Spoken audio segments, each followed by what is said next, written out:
Hello दोस्तों, good morning. आज का जो हमारा टॉपिक है उत्तर लेंस ऑब्जेक्टिव क्वेश्चन क्लास 10 यानी उत्तर लेंस के ऑब्जेक्टिव क्वेश्चन के बारे में हम क्या करेंगे, डिस्कशन करेंगे। जो उत्तर लेंस से क्या रहेगा, रिलेटेड रहेगा यानी संबंधित रहेगा। 10 क्वेश्चन है, बहुत ही इंपॉर्टेंट है, जो एग्जाम की दृष्टि से यानी एग्जाम में आने वाले क्वेश्चन है। तो चलिए स्टार्ट करते हैं। पहला क्वेश्चन है, उत्तर लेंस को क्या कहते हैं।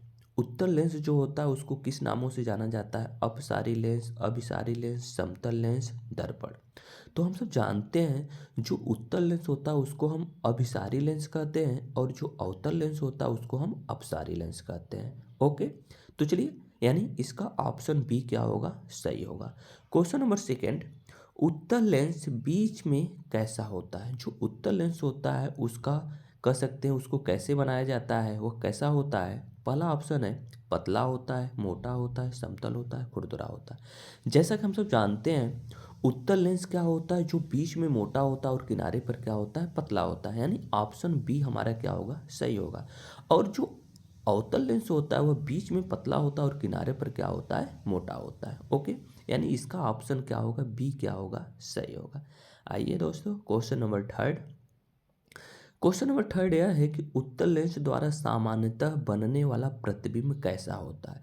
यानी जो उत्तर लेंस होता है उसके द्वारा जो बना प्रतिबिंब होता है उसका नेचर कैसा होता है, प्रकृति कैसा होता है। पहला ऑप्शन दिया है आभासी व सीधा, दूसरा है वास्तविक व उल्टा, तीसरा है आभासी व उल्टा, चौथा है वास्तविक व सीधा। तो हम सब जानते हैं जो उत्तर लेंस होता है उसके द्वारा जो प्रतिबिंब बनता है वह वास्तविक व उल्टा प्रतिबिंब क्या होता है, बनता है। अब अगर मान लीजिए यहीं पे अवतल लेंस होता, अवतल लेंस होता है तो उसके द्वारा आभासी व सीधा प्रतिबिंब क्या होता है, बनता है। यानी ऑप्शन ए सही होता है। But in the case of convex lens, यानी कॉन्वेक्स लेंस के केस में यह हमारा होगा वास्तविक व उल्टा प्रतिबिंब क्या होगा, बनेगा। आइए क्वेश्चन नंबर फोर, जब वस्तु अनंत पर रखी हो तो उत्तल लेंस प्रतिबिंब कहाँ बनता है।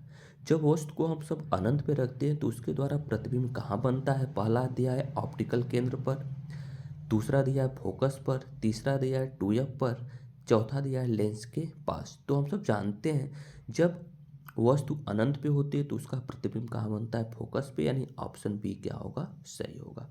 क्वेश्चन नंबर फाइव हमारा क्या है, उत्तल लेंस द्वारा आभासी प्रतिबिंब कब बनता है। जो उत्तल लेंस होता है उसके द्वारा आभासी प्रतिबिंब का फॉर्मेशन कब होता है।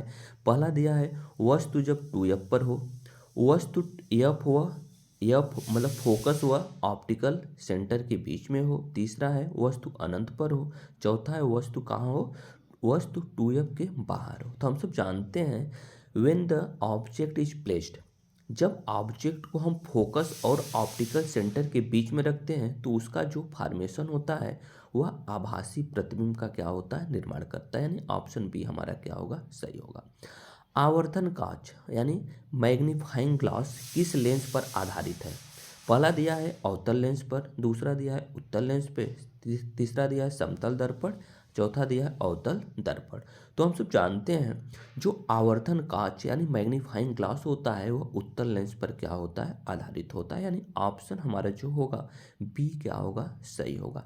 क्वेश्चन नंबर सेवन, ऑप्टिकल केंद्र से गुजरने वाली किरण का क्या होता है। जो ऑप्टिकल केंद्र यानी ऑप्टिकल सेंटर जो होता है से गुजरने वाली जो प्रकाश होता है, जो रे होता है उसका क्या होता है। तो हम सब जानते हैं जब कोई प्रकाश ऑप्टिकल सेंटर से जाती है तो पुनः ऑप्टिकल सेंटर से ही लौट जाती है। यानी देखते हैं कौन सा ऑप्शन सही होगा।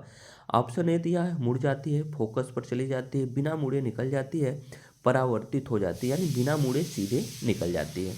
अब क्वेश्चन नंबर 8 जो है आठवां, जब वस्तु टू एफ पर रखी जाती है तो प्रतिबिंब का आकार कैसा होता है। पहला दिया है ऑप्शन छोटा होता है, बड़ा होता है, वस्तु के बराबर होता है, वस्तु से छोटा होता है। हम सब जानते हैं, हम सब ने पढ़ा भी है, जब वस्तु को हम टू एफ यानी सेकेंड फोकस पे क्या करते रखते हैं तो वस्तु का जो आकार होता है, वस्तु का आकार वस्तु के क्या होता है, बराबर होता है। जैसे हम सब ने पढ़ा था किसके केस में, मिरर के केस में जब वस्तु को हम सेंटर ऑफ कर्वेचर के पे रखते हैं तो वस्तु का जो प्रतिबिंब होता है सेंटर ऑफ कर्वेचर पर ही बनता है और वस्तु के क्या होता है, बराबर होता है। यानी ऑप्शन हमारा क्या होगा, सी क्या होगा, सही होगा।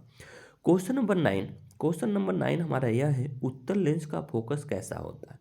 जो उत्तल लेंस होता है उसका फोकस कैसा होता है, काल्पनिक होता है, वास्तविक होता है, अनंत पर होता है, परिवर्तनीय परिवर्तनीय होता है।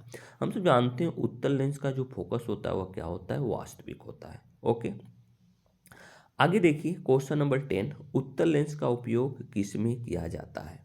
जो उत्तल लेंस होता है उसका प्रयोग किसमें किया जाता है, चश्मे, निकट दृष्टि दोष, कैमरा, टार्च का परावर्तक, रियर व्यू मिरर। तो हम सब जानते हैं जो उत्तल लेंस का प्रयोग होता है वह ऑप्शन बी यानी कैमरे में करते हैं। अगर यही मान लीजिए अवतल लेंस होता तो उत्तल लेंस का प्रयोग हम सब दूर दृष्टि दोष के केस में करते हैं, और जो हमारा अवतल लेंस होता है उसका प्रयोग निकट दृष्टि दोष के केस में भी किया जाता है। ठीक है, यानी यह 10 क्वेश्चन था। आई होप आप सबको वीडियो में बहुत अच्छा लगा होगा। वीडियो में अच्छा लगा हो तो लाइक करिए, शेयर करिए, सब्सक्राइब करिए। ओके, धन्यवाद।